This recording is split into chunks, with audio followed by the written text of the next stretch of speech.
மீட்பர்கள்.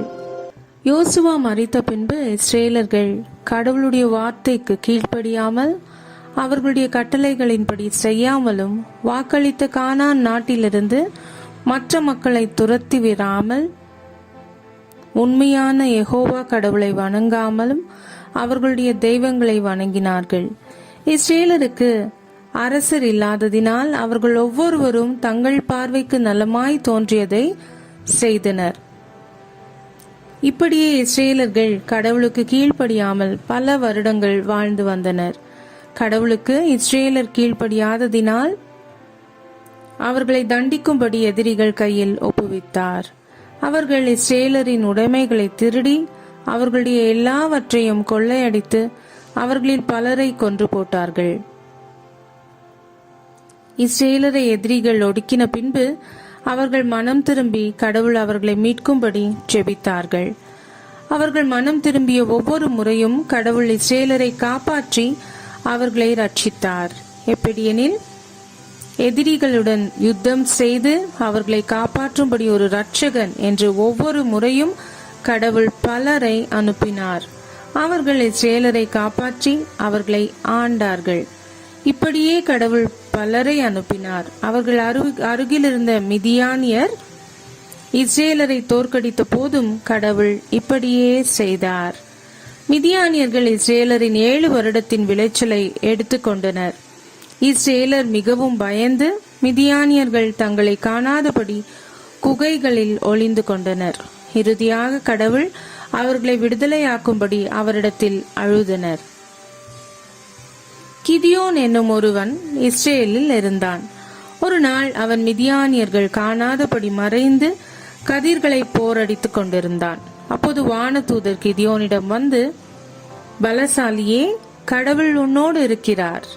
நீ இஸ்ரேலரை மிதியானியர்களின் கைக்கு தப்புவிப்பாய் என்றார்.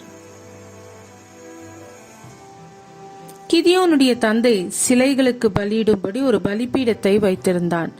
கடவுள் அதை இடித்து போடும்படி கிதியோனிடம் சொன்னார். ஆனால் கொடியவர்களுக்கு பயந்ததினால் இரவு வரும் வரை காத்திருந்தான். இரவில் அதை இடித்து போட்டு கடவுளுக்கு ஒரு பலிபீடத்தை கட்டி கடவுளுக்கு பலி செலுத்தினான். மறுநாள் காலையில் பலிபீடம் இடிக்கப்பட்டு இருப்பதை பார்த்த மக்கள் மிகவும் கோபமடைந்து கிதியோனை கொன்று போடும்படி அவனுடைய வீட்டிற்கு வந்தனர். ஆனால் அவனுடைய தந்தை, உங்கள் கடவுளுக்கு நீங்கள் ஏன் உதவ வேண்டும்? அவர் கடவுளானால் அவர் தாமே அவரை காப்பாற்றிக் கொள்ளட்டும் என்றான். இப்படி அவன் சொன்னதினால் கிதியோனை அவர்கள் ஒன்றும் செய்யவில்லை. மிதியானியர்கள் இஸ்ரேலரை கொள்ளையிடும்படி மிகவும் திரளாய் வந்தனர். அவர்கள் எண்ணக்கூடாதவர்களாக இருந்தனர். அப்போது கிதியோன் இஸ்ரேலரை போர் செய்யும்படி கூட்டினான். நிஜமாகவே கடவுள் தன்னை இஸ்ரேலரை மீட்க அனுப்புவதற்கு கடவுளிடத்தில் 2 அடையாளத்தை கேட்டான். முதலாவது, கிதியோன் ஆட்டுத்தோலை தரையில் போட்டு காளையின் பனி தோளின் மேல் மட்டும் நனைக்கும்படி கடவுளிடத்தில் கேட்டான். கடவுள் அப்படியே செய்தார். அடுத்த நாள் இரவு அந்த தோல் நனையாமல் இருக்கும்படி தரை முழுவதும் பனி பெய்திருக்கும்படி கேட்டான். அப்படியே கடவுள் செய்தார். இந்த 2 அடையாளங்களினால் கடவுள் அவனை உறுதியாய் இஸ்ரேலரை மீட்க மிதியானியரிடத்தில் அனுப்பி வைத்ததை அறிந்து கொண்டான். பின்பு கிதியோன் போர் வீரர்களை அழைத்தான். 32,000 பேர் வந்தனர். ஆனால் இது மிகவும் அதிகம் என்று கடவுள் சொன்னதினால் போரிற்கு பயந்த 22,000 பேரை திருப்பி அனுப்பிவிட்டான்.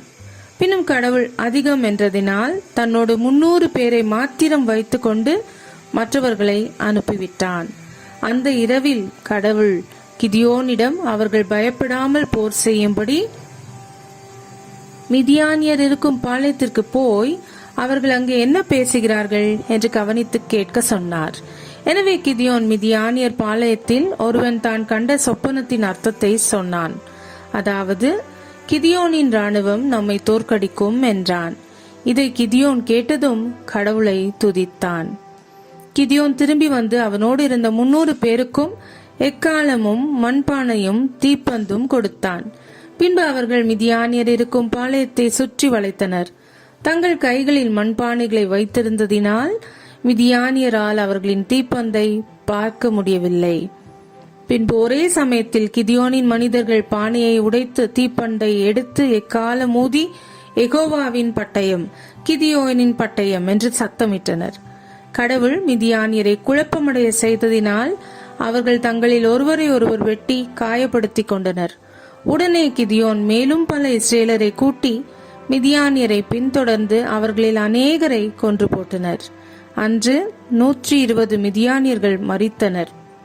120,000 மிதியானியர்கள் மரித்தனர். இப்படியாக கடவுள் இஸ்ரேலருக்கு ரட்சிப்பை தந்தார்.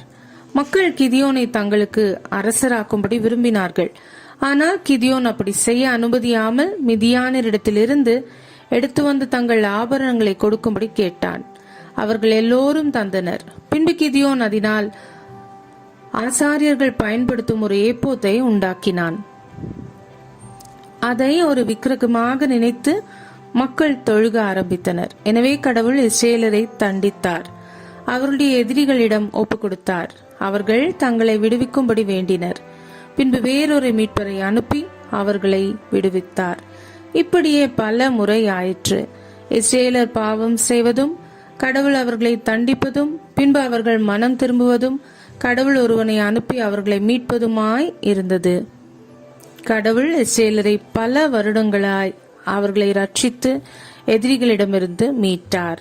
இறுதியில் தங்களை ஆளும்படி அரசர் வேண்டும் என்று மக்கள் கடவுளிடத்தில் கேட்டனர். ஏனெனில் மற்ற நாடுகளைப் போல இருக்கவும் போரில் முன் நின்று அவர்களை நடத்தவும் விரும்பினர். கடவுள் அதை விரும்பவில்லை. ஆனால் அவர்கள் கேட்டது போலவே அரசரை ஏற்படுத்தினார்.